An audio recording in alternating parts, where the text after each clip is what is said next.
Hi, my name is Jenna Tracy, and I graduated from Centerville High School in the class of 2017.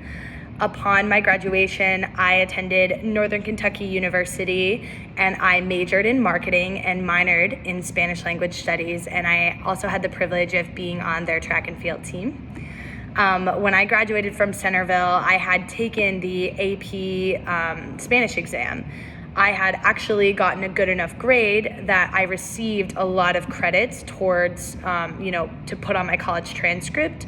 So Northern Kentucky and a lot of other universities actually have this really cool retroactive credit program where if you obtain a certain score on several of the AP exams, they'll actually just give you credit for that class because the assumption is that knowledge is already there and you're ready to move on to higher levels. So I was actually lucky to test out of 5 classes, which was really awesome. And it made getting that minor so much easier. And I also just had like a slew of classes that, instead of taking your run-of-the-mill grammar classes, which are very important, I got to take other classes that were just so, helpful to my overall understanding of the language, but also got to dive a little deeper into culture and, stuff like that. Also, while in college, I met my long-term boyfriend. His name is Jorge, and he is from Madrid. And since he and I have been together, I have actually had the privilege to travel to Spain 4 times within the past 2 years.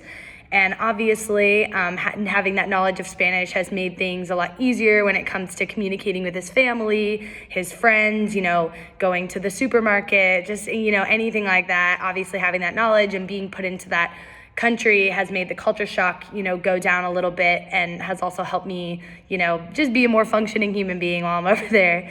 But actually, my boyfriend is working on completing his master's degree at Northern Kentucky University, and upon his graduation, he and I are actually going to move to Madrid together. So I'm really excited for that. And obviously, again, having that base knowledge of Spanish is going to be super helpful as I kind of transition into living in a new country. It's really, really, truly important whether you're living in a Spanish-speaking country or, living in America to study a foreign language, specifically Spanish. In America, the Spanish-speaking population increases significantly year after year, and being a job candidate in such a competitive market and having that knowledge of the Spanish language, of the culture, how do you market to them? How do you appeal to them? How do you communicate with them? Makes you stand out in ways that you just don't understand until you're actually kind of applying for jobs. And it's very easy, I think, for a lot of adults to force you should do this and you should do that. And it does get frustrating. At a certain age, you're like, well, I kind of want to have a choice, but I can say that the best thing I've been pushed to do is to continue Spanish. 1, because I've always loved it, but 2, because it's definitely made my life a lot easier. Now, I work at a bourbon distillery in Northern Kentucky, so I don't currently use my Spanish a lot while I'm here, but since I'm obviously going to move to Madrid, having that knowledge of the language is going to be great.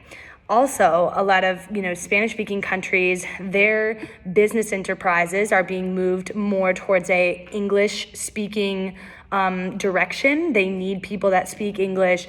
English is the language of business, so they want people that have that skill.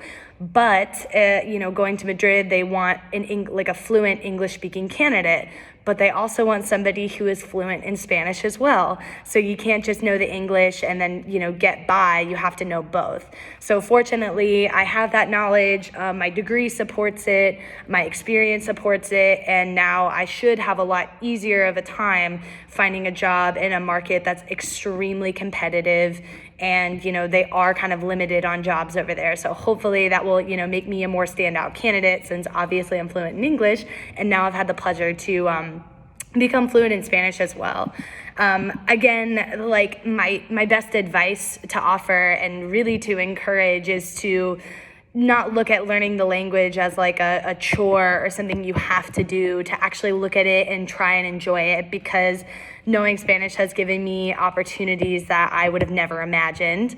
I don't imagine that everybody listening to this is gonna maybe meet somebody who speaks Spanish and go with them, but imagine you do, or imagine you get a job that wants somebody who speaks Spanish, and they want you to travel for it and go to another country. And then, there's so many other opportunities that can come with it, and, just try and fall in love with it. It's very difficult at times and it's very frustrating, but there's also a really, really rewarding feeling about being culturally affluent and understanding, and to be able to communicate in what seems like a code to others that don't understand. But it's truly, truly special, and it's a beautiful language. And I could say it 100 times. It's given me amazing, amazing opportunities, and hopefully I'll be able to find a nice little job when I get to Madrid in late summer. So I wish all of you the best of luck in all of your future endeavors, and I really, truly hope that the videos and the people that you're listening to speak today, it isn't just in one ear out the other. I hope something that I have said has resonated with you, and that you really, truly consider the opportunities that speaking a language can bring. But yeah, good luck and congrats to all of you, and Happy New Year.